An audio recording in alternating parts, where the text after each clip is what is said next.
Good to go. Are we live? Yep. Are we on there? Okay. I gotta get this monster over here. Hey, YouTube. I have been hanging out with barbecue superstars and learning a lot about competition barbecue and how to cut and trim the various forms. And part of me was saying something along the lines of I am never going to get in my kitchen, but I'd love to mimic some of the techniques because I'm not going to go as hardcore as they do with some of these methods, even if I am barbecuing in my backyard. I'm not in this for competition. But what I do want to do is steal some of their techniques that I think are going to benefit the home cook, and I want to show you all some of what they're doing. And right now, today, we've got pork butt. Okay, so pork butt is one of the 4 categories of competition barbecue, which I didn't know about. And the funny thing is, I got this one because it was a reject. So apparently when they're doing the pork butt for competition, they'll buy 4 or more in order to get all the different cuts that they want. Because you're not guaranteed to have the exact right cut on every single pork butt. Now, if you are at home with a pork butt and a slow cooker, you can cover this with salt and pepper, a little bit of garlic, throw it in the slow cooker, let it go for 8 to 10 hours. You're going to have some of the best pulled pork you can find outside of a restaurant for competition barbecue, right? However, I learned a couple things a few minutes ago, and I'm not sure that mine's going to work exactly right. Like I said, this one is a little bit strange in how it came from the factory, so I can't trim exactly how the competition guys did. But there is one main thing that I want to show you all that I think is important. So this, apparently, is called the money muscle in competition barbecue. And you trim it. Can y'all see that? The striation runs very evenly this way. And it the striation runs very evenly this way. And I think what we're going to end up with is something that is more akin to a pork loin. And apparently what they do, and I'm just trimming this down, I'm getting through some of this fat. And like I said, they didn't use this one because my money muscle didn't look good. So I don't know how well I'm going to be able to do to get this off of here. But here's my reasoning. You can buy a pork butt. We got these for 99 cents a pound, which might explain why mine doesn't look good. Yeah, you're right. Yeah, Is so there such a thing as a second? well, there might be. Maybe we did. And I'll say this one's got a lot of silver skin on it. Yours didn't have. There's the horn. Okay, so all I'm doing is running my knife where this muscle already wants to separate. And I like to use a paring knife, and I'm using just the tip to just kind of ease it away. You're following the line of the muscle that's already there. Now, they were telling me that you're not supposed to detach it entirely. Why do we not detach it entirely? You're supposed to cook the whole Go ahead. butt. I mean, you're at home. You're Well, home cooking. Go ahead. That's what I was going to say. You talked about there's 2 different, you're going to wrap it and you're going to rub it extra times and you're going to do all this and that to it. And I'm thinking, okay, I can understand doing that for competition. It made sense for, if you've got somebody judging you, other than your kids, if you've got somebody judging you and you got something riding on it, fine, I can see some of that. Here's my thought for the home cook though. Because this piece of meat has such a different muscle structure than the remainder of the butt, I'm going to take it off.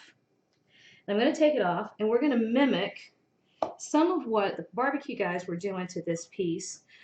But in my mind, I still paid 99 cents for this, right? But I've got almost an entire whole nother roast over here. And because of pork butt, I don't know, how big was this pork butt? Huge? Yeah, that one there is probably 12 pounds. Yeah, this is a huge pork butt, which is great in my family. That's wonderful. However, some of the benefits to getting a large piece of meat and doing the low and slow and having a large amount of product at the end of the process is that you've got a lot. You've got a lot, which is also the downfall. You've got a lot, and you don't know what you're going to do with all of that. And by the time you're done, you are so sick of pork you can't stand it. So I'm taking this guy off. See, it's almost like a pork loin. I had never noticed that was there until you started trimming yours for the competition style. Okay, so I'm setting him over here, and I'm just going to let him sit. Now, you were talking about the triangle, which, check this out. You come down here, right? Mm-hmm. Okay, so you just would ease it. No, see, one back, right here. Well, don't you do both of them? No, just, yeah, that one. Now, yeah, I did do both of them. You're right. Okay. But, okay, go ahead. So this is what the competition guys were doing. Okay, they're coming down the seam, and they're doing that to remove. See, you've got a good bit of cartilage. You've got some fat. You've got some silver skin in here. And this is where that got trimmed off of that other pork butt. I'm not going to do most of that. Mainly because it takes a lot of time. And if you're a home cook, you know, a lot of what you're doing is you need to produce some food and you don't have time to fiddle and get all, you know, fiddly. I don't like fiddly food. But I was going to show a little bit just to show if you wanted to how you know, somebody at home could do this closer to what the competition guys do. I'm not going to go all the way. So I'm just lightening him up here. So then you can see, I don't have the triangle shape you had. That's why you didn't like this piece. I almost do. Yeah, well, no, I there it almost is. do. That's it. But it's the butt itself, that piece is not cut correctly. Right. So if you wanted to get closer, you could go ahead and trim off a lot of this stuff and a lot of this stuff. I'm not going to worry too much about it, okay? Because we're not going to do exactly what you're doing. I think the triangle is awesome. So you would use this almost as its own end product, like this guy over here. Okay? To watch it live, go to Barbecue Superstars, BBQ Superstars, and we got a live stream going. And then go to YouTube and Jan Charles, Jan, last name Charles. Yep. And you can watch the full length video. We're live streaming right now.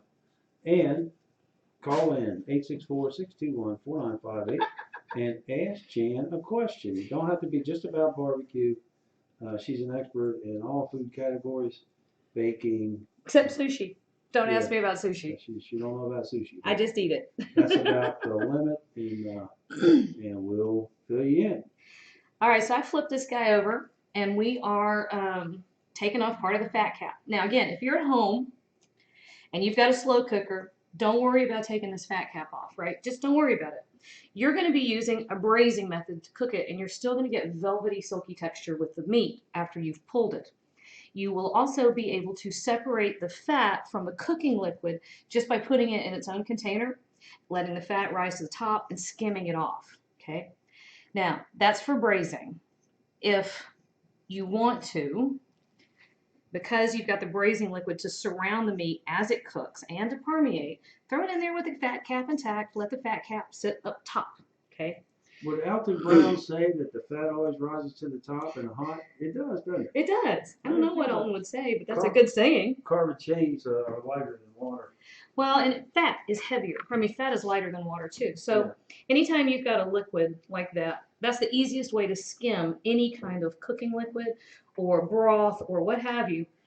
Put it just in a container and throw it in the refrigerator, and you can just lift it off, you know. That's the easiest way. But we're not doing that. We're going to the cooker outside with this. In my case, I don't want the fat to render, drip, and burn, okay? So you were talking about how you take the fat cap off because it washes all the flavor away. And that makes sense. I can understand that. Fat cap always down, according to Barbecue Superstars. What about you, Jan? Where do you Dude, I am half on the fat cap down. Here's the thing. If you're producing competition barbecue and you're really worried about your rub and you're going to be replacing your rub, what did you say, 5 or 6 times? Yeah. If you're really going to be doing all of that, I say fat cap down. However, if you are a home cook and you're doing this for your own backyard and your own family and friends and you still want an excellent, excellent result, it may not be quite competition. But you're going to have some seriously delicious food if you do it, and it doesn't matter. Fat cap up. Right. Doesn't matter. Because we're going to be doing a couple things. You said you had a clean spray bottle for me, right? The controversy continues. I know. I have a feeling that in the barbecue world, I just stepped in it. I really think I probably will have. I'll have a bunch of barbecue people going, no. You got Steve Rachel and other experts who say fat cap up. Well, I think here's what happens, and this is the way I've always cooked pork. I keep the fat cap up. It renders down, and I don't worry so much about rubs when I'm cooking at home. It's just not that big a deal. I usually braise, So you've got that moist, enclosed environment where that's what your flavor is going to come from.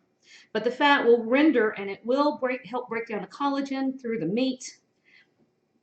There's your flavor. There's your texture. And texture. If you're at home cooking, don't dismiss texture because it's critical. Okay. And what we're after is a mimic of that.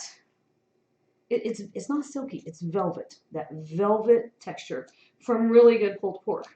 Okay. Here's the other thing.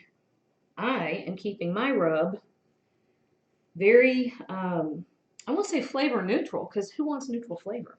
What I'm not doing, and a lot of rubs have a flavor that is distinct for a particular food culture, such as cumin. Cumin is one of my favorite things on the planet. I love it. And often I will do a whole pork butt. I leave the cumin out of the rub because this is a lot of food and it generates lots of leftovers, which in my book is a great thing. That's free time. I don't have to cook again later in the week. I think I've about got him to where I want him. But I can do an Asian pulled pork lettuce wrap with the same stuff. However, I want the flavor profile to be a little bit different, right? You don't have the same flavors, despite all the fusion wonderful stuff, you don't have the same flavors for an Asian style lettuce wrap that you would for a pulled pork taco. So you can create a quick, lime and cilantro crema and add a little cumin to that. You could sprinkle on a little cumin as you're reheating it, or you could sprinkle in a little ginger and soy. If you're going to do a lettuce wrap, that's also a win-win. But leave some of those distinct flavors that will peg you for one cuisine or another. Leave those in the cupboard until you're ready. Well, that's just silver skin. Until you're ready to put your final dish together. Because you don't want your tamales to taste like your lettuce wraps. No, that's not good. That's not good. Use a little lemongrass and ginger. Sprinkle of soy, maybe a drop or two of fish sauce. Let me tell you, that's the best stuff you ever had. And you can do all of it with the same single roast if you keep your flavors simple. All right. So if you take a look, and we'll show you in a minute because Daryl's is back here somewhere. If you take a look, you'll notice that there is a lot of difference in the way these two butts are cut. And his dealie is still attached on one end. Okay. What do you want to put in your squirt bottle? I would like apple juice in my squirt bottle for now. Okay. And then in a little bit, is that tequila? Yeah, but it's empty. Oh, it's empty? Yeah. That was so not cool. Oh, man, that was tequila. I don't know. It depends. One of my favorite things to put in a spray bottle like that, Daryl, is bourbon or honey jack. But you don't do that until the very end of the cooking process, and you don't do much of it. They put some shimmery in there so it's going to break the large reaction. You're going to have a crust on there that's wonderful, and my crust is a lot easier to develop with apple juice and honey jack or a little bourbon than yours is. Which did you say Jack Daniels? You said. I said honey jack, thank you. I said that. Okay, so this is still the same base seasonings that we used before. Onion powder, garlic powder, black pepper, kosher salt, and paprika. If you know you're going to use it up or you don't mind all the flavors being the same, go ahead and throw in some cumin or some ground coriander. I'd hold off on any of the leafy stuff though, okay? Just because it'll burn. And we're going to get him down here in our cracks and nooks and crannies. And you were telling me that you're an anti-rub kind of guy. Well, actually touching the meat and rubbing it. Now, that's something that they do out of competition, but I gotta say, I think it's more effective to do what Jan's doing. Well, instead of really rubbing, I'm really just pressing it into the surface, right? Okay. I'm not, there's not much pressure there. And normally, I forgot I was going to inject. Normally, I don't inject at home. Now, we were filming 2.5 years ago. Yeah. And Jan said, I Oh said, Lord, there's no telling. I said, don't rub your rubs. Put them on, let them sit there. And then Jan said, just naturally, why do they call it a rub? And I was speechless. I was like, oh my God, she's right. Well, I'm not putting a lot of pressure. I'm not. I'm just kind of patting it. I really just want it to stick. I want to get all of my nooks and crannies. I want to get all sides of the roast. And I debated. Daryl has an injection here that he made. It contains a commercial barbecue seasoning Yes. and apple juice. Is that all that went in there? Yes. Okay. Yeah, I didn't have any mango nectar. So. Well, and apparently mango nectar is a big deal. It's important. I can tell you, I don't think I have ever once owned mango nectar. Yeah? Nope, never used it. I think my sister buys it to drink, but that's She it. does? Yeah. Oh, in certain drinks? Yeah. Okay. So, now, if I wanted to, and I'm debating, I don't think I'm going to inject my butt. Okay. So I'm going to put this in the tray. However, I'm going to inject this one. Oh, you are? Okay. Yeah. Okay. I'm experimenting with this as its own dish. We're gonna treat this like it's its own thing. It is a different type of meat, and it is cooked differently. All right. So I'm going to lift mine over here. Put it in the pan. Yep. I'm going to put it next to yours. Dan, I'm sorry to tell you this, but your butt is by my butt. I just want you to know that. Daryl is 14 years old.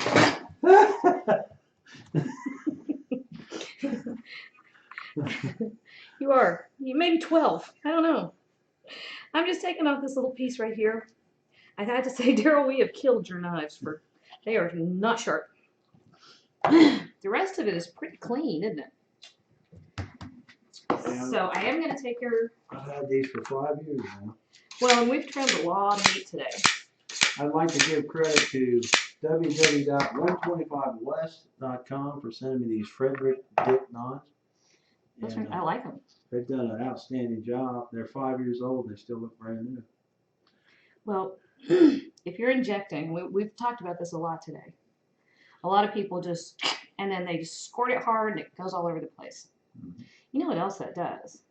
It wastes your ingredients. That was me. It was you.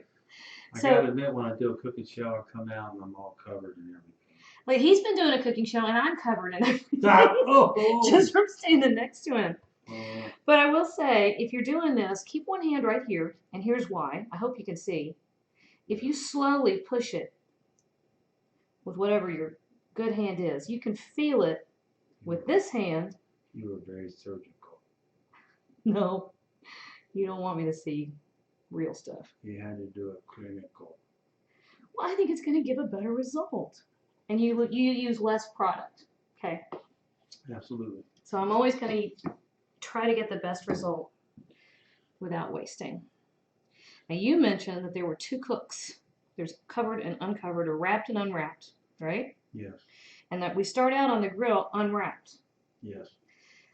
I think I'm going to start out, but I'm not going to give this guy the full 3 hours. Okay. Was it 3 hours you said? 3 hours, yeah. Okay. I'm not going to give it the full 3 hours because I don't think it needs it. We got less surface, and so we don't need the meat to penetrate, or we don't need the heat to penetrate to the same degree. We do want some. Well, if you don't give the 3 hours, would you give me 3 steps? Give me 3 steps. Give me 3 steps. Best. Wow. I don't have 3 steps. I am going to go wash my hands and then we're going to the grill. Okay. We'll be back in about 20 minutes. We're not broadcasting the grill part yet. We've got ribs and chicken to go. We'll do right here. And then we'll go out to the grill with all our magna cum grana.